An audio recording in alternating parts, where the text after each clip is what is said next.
রাসূলুল্লাহ সাল্লাল্লাহু আলাইহি ওয়াসাল্লাম কদরের রাতগুলোতে কি কি ইবাদত করতেন। আমি খুঁজে 5টা আমলের কথা পেয়েছি বিশেষভাবে।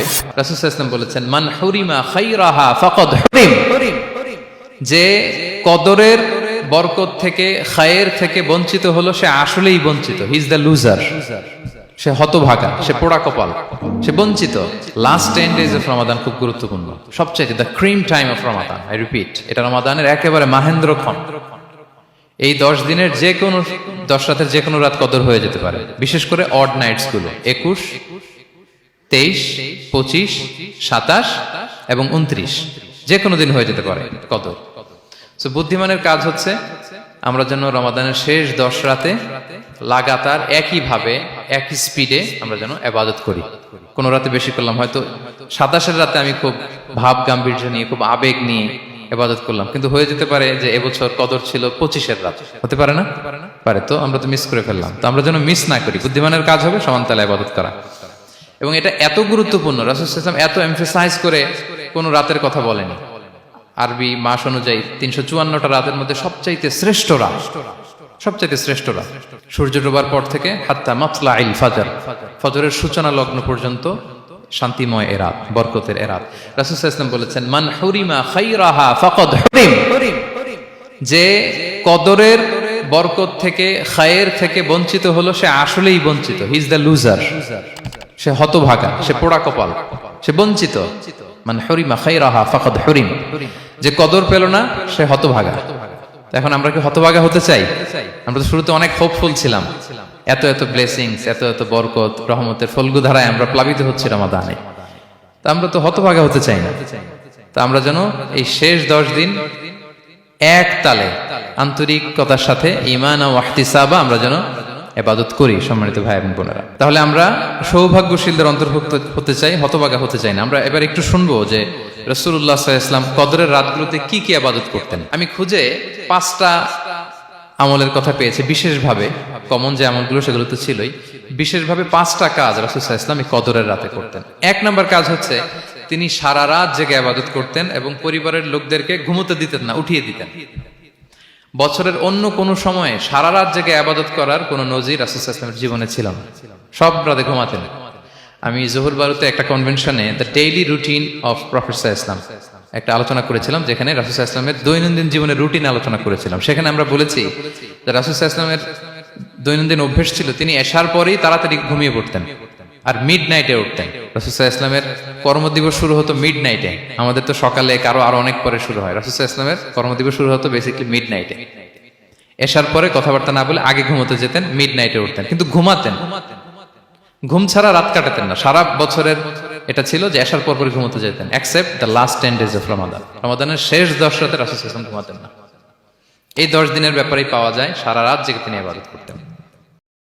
আম্মা জান আয়েশা রাদিয়াল্লাহু তাআলা আনহা বলেন, ইযা দাখালাল আশরু আহইয়াল লাইলা ওয়া আইখাযা আহলা ওয়া জাদ্দা ওয়া শাদ্দাল মিজার। রমাদানের শেষ দশক যখন আসতো রাসূল সাল্লাল্লাহু আলাইহি ওয়াসাল্লাম সারা রাত জেগে ইবাদত করতেন। পরিবারের সদস্যদেরকে জাগিয়ে তুলতেন, স্ত্রীদের ঘুমাতে দিতেন না, জাগিয়ে তুলতেন। ফাতেমা রাদিয়াল্লাহু তাআলা আনহার ঘর পাশেই ছিল, তাদেরকে যে জাগাতেন এবং নিজে সারা রাত ইবাদত করতেনই। জাদ্দা ওয়া শাদ্দাল মিজার, খুবই বলিষ্ঠ ভাবে, খুব মজবুত ভাবে কোমরে গামছা বেঁধে নামার একটা এক্সপ্রেশন এখানে দেয়া হয়েছে। মিজার, ইজহার মানে হচ্ছে বাংলা করলে হয় লুঙ্গি। লুঙ্গি আমরা যখন খুব শক্ত কোনো কাজ করতে যাই তখন তারা কি করে, খুব টাইট করে লুঙ্গিটা বাঁধে। তার মানে বোঝানো হচ্ছে রাসূল সাল্লাল্লাহু আলাইহি ওয়াসাল্লাম কোমরে ভালো করে লুঙ্গি বেঁধে বা গামছা বেঁধে আটগাট বেঁধে নামতেন শেষ 10 দিনের জন্য। এই সময় তিনি মানে কাউকে কেমন যেন চিনতেন না, সবসময় ইবাদতে মগ্ন থাকতেন। এটা আমরা করতে পারি যে শেষ 10 দিনে আমরা একটা স্পেশাল প্ল্যান করতে পারি যে আমরা আমাদের সর্বোচ্চটুকু উজাড় করে দিয়ে লাস্ট 10 days অফ রমাদানের এই বরকত আমরা হাসিল করব, এটা যেন আমাদের মিস না হয়। তাহলে এটা আমরা একটা পেলাম। 2 নাম্বার হচ্ছে ইতিকাফ করা। রাসূলুল্লাহ সাল্লাল্লাহু আলাইহি ওয়াসাল্লাম রমাদানের শেষ 10 দিন ইতিকাফ করতেন। আম্মা জান আয়েশা রাদিয়াল্লাহু তাআলা আনহা বলেন, কানা ইয়াতাকিফুল আশরাল আওয়াখির মিন রমাদান। রমাদানের শেষ দশকে তিনি ইতিকাফ করতেন হাত্তা তাওয়াফাহুল্লাহ, ওনার ইন্তেকালের আগ পর্যন্ত এই অভ্যাসটাই তিনি জারি রেখেছেন। সুম্মা আতাকাফা আজওয়াজুহু মিন বাদে, তারপরে ওনার স্ত্রীরা ইতিকাফ করেছেন। আরেক বর্ণনায় এসেছে ইয়াতাকিফু কুল্লা রমাদান 10 আইয়াম, প্রতি রমাদানে তিনি 10 দিন ইতিকাফ করেছেন। কিন্তু যেই বছর তিনি ইন্তেকাল করবেন সে বছর তিনি 20 দিন ইতিকাফ করেছিলেন। প্রতি রমাদানে 10 দিন, আর যে বছর ইন্তেকাল করবেন সে বছর কয় দিন? 20 দিন তিনি ইতিকাফ করেছিলেন মসজিদে নববীতে। তাহলে আমরা এই রমাদানের শেষ দশকে এটা করতে পারি। 2 নম্বর পয়েন্ট হচ্ছে ইতিকাফ করা। যারা আমরা করিনি তারা আমরা ইতিকাফ করতে পারি। আমাদের আইআইএম এর মসজিদ এটা ইতিকাফের জন্য একটা উর্বর জায়গা। আমরা যখন এই ক্যাম্পাসে ছিলাম তখন দেখেছি যে এখানকার ইতিকাফের পরিবেশ যে এত সুন্দর এটা কল্পনাই করা যায় না। অসাধারণ পরিবেশ। আপনি যদি ইতিকাফ নাও করেন, রাত 2টা বা 3টার দিকে সেন্ট্রাল মস্কে এসে বসে থাকলেও হবে। রাত 2টা 3টার দিকে এসে বসে থাকলে দেখবেন যে কেউ সেজদায় পড়ে কান্না করতেছে, কেউ হালাকা করতেছে, কেউ তাসবিহ পড়তেছে, কেউ কোরআন তেলাওয়াত করতেছে। মানে এত সুন্দর পরিবেশ, ওটা দেখলেই আপনার ইবাদত করতে মন চাইবে। তো আমরা যেন ইতিকাফ করার চেষ্টা করি। ইতিকাফ করতে না পারলে শেষ দশকের রাতগুলো যেন মসজিদে কাটানোর চেষ্টা করি, তা না পারলেও বাসায় যেন এই রাতগুলো আমরা মিস না করি। বিশেষ করে সেন্ট্রাল মস্কে তো অসাধারণ পরিবেশ, এটা হাইলি রেকমেন্ডেড। ইফ পসিবল আপনারা আসবেন, এখানে ইবাদতের চমৎকার পরিবেশ থাকে। 3 নাম্বার হচ্ছে রাসূল সাল্লাল্লাহু আলাইহি ওয়াসাল্লাম এবং জিবরাইল আলাইহিস সালাম যৌথভাবে কোরআন রিভিশন করতেন। খুব ইন্টারেস্টিং। সারা বছর যেটা নাজিল হতো, রমাদানে জিবরাইল আলাইহিস সালাম রাসূল সাল্লাল্লাহু আলাইহি ওয়াসাল্লামকে শোনাতেন, রাসূল সাল্লাল্লাহু আলাইহি ওয়াসাল্লাম আবার জিবরাইল আলাইহিস সালামকে শোনাতেন। সহিহ বুখারীর বর্ণনা, কানা জিবরিলু ইয়ালকাহু ফি কুল্লি লাইলাতিন মিন রমাদান ফায়ুদারিসুহুল কুরআন। প্রতি রমাদানের প্রতি রাতে এসে রাসূল সাল্লাল্লাহু আলাইহি ওয়াসাল্লামের সাথে কোরআন মুদারাসা করতেন। সহিহ মুসলিমের বর্ণনায়, আন্না জিবরিল কানা ইউআরিদুহু বিল কুরআন কুল্লা আমিন মাররা। প্রতি বছর রমাদানে একবার শোনাতেন বা শুনিয়েছেন। যে বছর তিনি ইন্তেকাল করবেন তিনি 2 বার শুনিয়েছিলেন। আরাদা ইউআরিদু, মানে এটা ফ্রম বোথ সাইড। আরবি শব্দটা এমন যে জিবরাইল আলাইহিস সালাম শোনাতেন, এরপর রাসূল সাল্লাল্লাহু আলাইহি ওয়াসাল্লাম জিবরাইল আলাইহিস সালামকে শোনাতেন। কোরআন রিভিশন করা। তো এই শেষ দশকের রাতগুলোতে আমরা যেন বেশি বেশি কোরআন পড়ি। কোরআন তেলাওয়াত, কোরআনিক রেসাইটেশন হতে পারে, কোরআনের অর্থ পড়া হতে পারে, তাদাব্বুরে কোরআন হতে পারে, কোরআনের হালাকায় জয়েন করা হতে পারে। ইন ইটস এনি ফর্ম আমরা যেন কোরআনের সাথে অ্যাটাচমেন্টটা বাড়াই লাস্ট 10 ডেজ অফ রমাদানে। 4 নাম্বার, কিয়ামুল লাইল করা। রাসূল সাল্লাল্লাহু আলাইহি ওয়াসাল্লাম কিয়ামুল লাইল করতেন এবং কিয়ামুল লাইল শব্দটাকে রাসূল সাল্লাল্লাহু আলাইহি ওয়াসাল্লাম কদরের সাথে জুড়ে দিয়েছেন। সহিহ বুখারীর বর্ণনায় তিনি বলেছেন, মান কামা লাইলাতাল কদরি ঈমানা ওয়া ইহতিসাবা গুফিরা লাহু মা তাকদ্দামা মিন যামবি। কদরের রাতে যে কিয়ামুল লাইল করে বিশ্বাস নিয়ে এবং নাজাতের প্রত্যাশা নিয়ে, তার পূর্বের সমস্ত গুনাহ আল্লাহ তাআলা ক্ষমা করে দিবেন। তাহলে কিয়ামুল লাইলটা রাসূল সাল্লাল্লাহু আলাইহি ওয়াসাল্লাম বিশেষভাবে কদরের রাতের সাথে সম্পৃক্ত করেছেন। আমরা যেন প্রতি রাতে কিয়ামুল লাইল করি, লম্বা সময় যেন দাঁড়িয়ে থাকি, লম্বা সময় কোরআনিক রেসাইটেশন করি দাঁড়িয়ে থেকে, লম্বা সময় রুকু, লম্বা সময় সিজদা, স্পেশালি সিজদা। আখরাবু মা ইয়াকুনুল আবদু মির রাব্বিহি ওয়া হুয়া সাজিদ ফাআকসিরু ফিহি দুআ। বান্দা যখন সিজদায় থাকে আল্লাহ সবচেয়ে কাছে থাকে। তো আমরা তো আল্লাহর সবচেয়ে কাছে যেতে চাই এই ক্রিম টাইমটাতে, কি বলেন? আমরা যেন লম্বা সময় সিজদাতে থাকি। কিন্তু আমাদের অনেকের যেটা হয়, নামাজে তাড়াহুড়ো, অনেকের সব ব্যস্ততা যখন নামাজে দাঁড়াই এরকম হয়ে যায়। রাসূল সাল্লাল্লাহু আলাইহি ওয়াসাল্লামের সালাত যদি আমরা খেয়াল করি, বিশেষ করে কিয়ামুল লাইলে এত যে সুন্দর ছিল। আম্মাজান আয়েশা রাদিয়াল্লাহু তাআলা আনহাকে জিজ্ঞেস করা হয়েছিল যে, হে আম্মাজান, রাসূল সাল্লাল্লাহু আলাইহি ওয়াসাল্লামের কিয়ামুল লাইল কেমন ছিল, কিভাবে কিয়ামুল লাইল করতেন?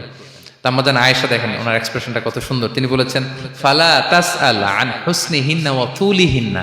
রাসূল সাল্লাল্লাহু আলাইহি ওয়াসাল্লামের কিয়াম যে কত সুন্দর ছিল, কত লম্বা ছিল, আমায় জিজ্ঞেস করো না, আমি বলতে পারবো না। আমরা অনেক সময় যখন খুব বেশি চমৎকার কিছু হয় তো আমরা কি বলি, ভাই এত সুন্দর ছিল, আমি বোঝাতে পারবো না। এরকম বলি না যে এত অসাধারণ, আমি বলে বোঝাতে পারবো না। বাংলাতেও কিন্তু আমরা বলি এত চমৎকার, বলে বোঝাতে পারবো না, শব্দের বুননে, ভাষার বুননে আমি ফুটিয়ে তুলতে পারবো না। তো আম্মাজান আয়েশা এটাই বলেছিলেন, ফালা তাসআল আন হুসনিহিন্না ওয়া তুলিহিন্না। রাসূল সাল্লাল্লাহু আলাইহি ওয়াসাল্লামের রাতের নামাজ কিয়ামুল লাইল যে কত সুন্দর ছিল, কত দীর্ঘ ছিল, লম্বা ছিল, আমায় জিজ্ঞেস করো না, আমি বলে বোঝাতে পারবো না। সুবহানাল্লাহি ওয়া বিহামদি। আমরা যেন লম্বা সময় কিয়ামুল লাইল করি।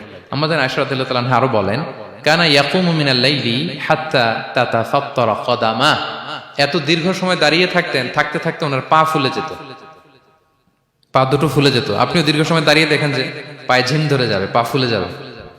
এটা করতেন রাসূল সাল্লাল্লাহু আলাইহি ওয়াসাল্লাম। তো আম্মাজান আয়েশা বলেন, ইয়া রাসূলুল্লাহ লিমা তাসনাউ হাযা ওয়া ক্বাদ গুফিরা লাকা মা তাকদ্দামা মিন যামবিকা মা তাআখার। আপনি এত কষ্ট কেন সহ্য করেন নিজের দেহের উপরে? আপনার তো আগের পরের সব গুনাহই মাফ। আদতে তো রাসূল সাল্লাল্লাহু আলাইহি ওয়াসাল্লামের গুনাহই নেই, তিনি নিষ্পাপ। এত কষ্ট কেন করেন? আপনার আগের পরের সবই তো মাফ করে দেয়া হয়েছে, কেন করেন? রাসূল সাল্লাল্লাহু আলাইহি ওয়াসাল্লাম উত্তর করেছেন, আফালা উহিব্বু আন আকুনা আবদান শাকুরা। আয়েশা, আমি কি শুকরগুজার বান্দা হতে পছন্দ করব না? আল্লাহ তাআলা আমাকে তার রহম এবং করমে সব মাফ করে দিয়েছেন, কিন্তু আমি কি শুকরগুজার হব না? আমি কি আমার রোলটা প্লে করব না? আমি কি নিজেকে সঁপে দেব না আল্লাহ তাআলার কাছে জায়নামাজে? তো এটা ছিল সংক্ষেপে রাসূল সাল্লাল্লাহু আলাইহি ওয়াসাল্লামের কিয়ামুল লাইলের ধরন। এভাবে তিনি দীর্ঘ সময় কিয়ামুল লাইল করতেন। আমরা যেন এটা করি। সেন্ট্রাল মস্কে কিয়ামুল লাইল এবছরও নিশ্চয়ই হচ্ছে, আমরা যেন অংশগ্রহণ করি।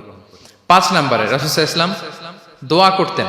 এই কদরের রাতগুলোতে খুব বেশি বেশি দোয়া করতেন। দোয়া নিয়ে আমরা একটা জুমার খুতবা দিয়েছিলাম, সেখানে আমরা বলেছিলাম যে দোয়া হতে হবে খুব আন্তরিক দোয়া, রোবোটিক দোয়া যেন না হয়।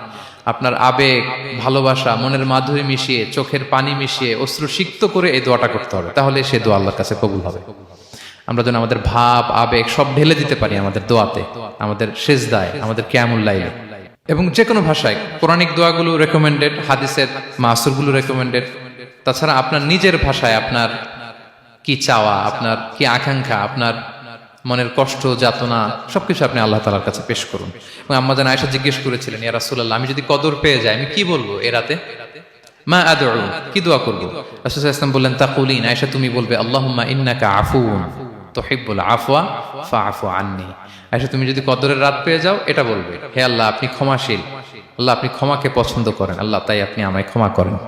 হে আল্লাহ আপনি ক্ষমাশীল, আপনি ক্ষমাকে পছন্দ করেন, আল্লাহ আপনি আমাকে ক্ষমা করেন। এই দোয়াটা আমরা যেন বেশি বেশি করি। আমার সাথে সাথে সবাই একটু পড়ুন মেহেরবানি করে। আল্লাহুম্মা ইন্নাকা আফুউন তুহিব্বুল আফওয়া ফাআফু আন্নী।